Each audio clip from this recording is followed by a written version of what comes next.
आया नाना मेहमान मदीने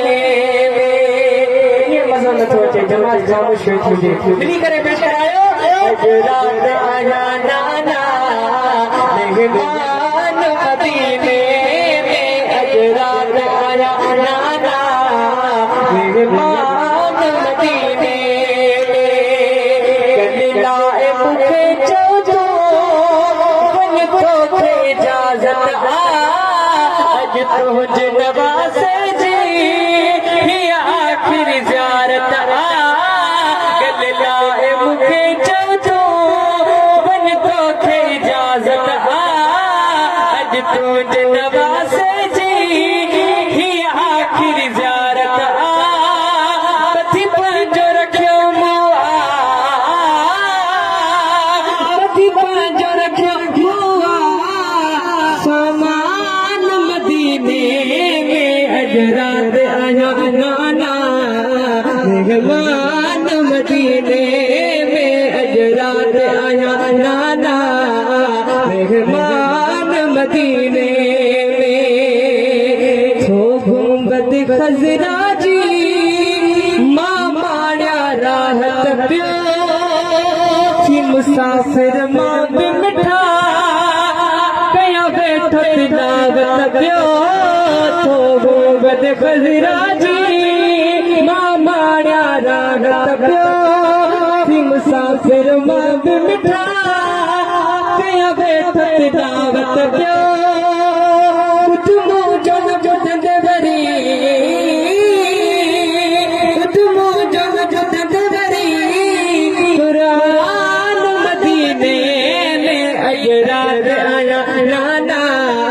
मेहमान मदीने में इश्क मोहब्बत और मिसरोहार अधी रात की दुसरागी उठी हटते नाना चढ़ी गई ताला हरे बिन के तहज्जुद की नमाज पढ़ी गई ताला हरे बिन के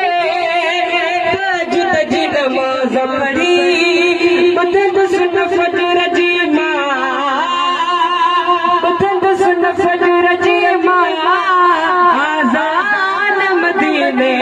में हजरात आया नाना मेहमान मदीने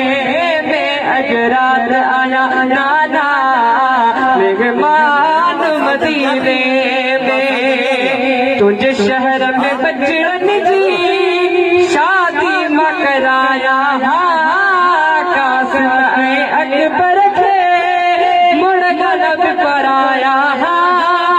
पूरी उम्मीद मुझी पूरी उम्मीद मुझी ठिकान मदीने में हजरात आया नाना मेहमान मदीने में हजरात आया नाना मेहमान मदीने में कजा दात बनी दिल दे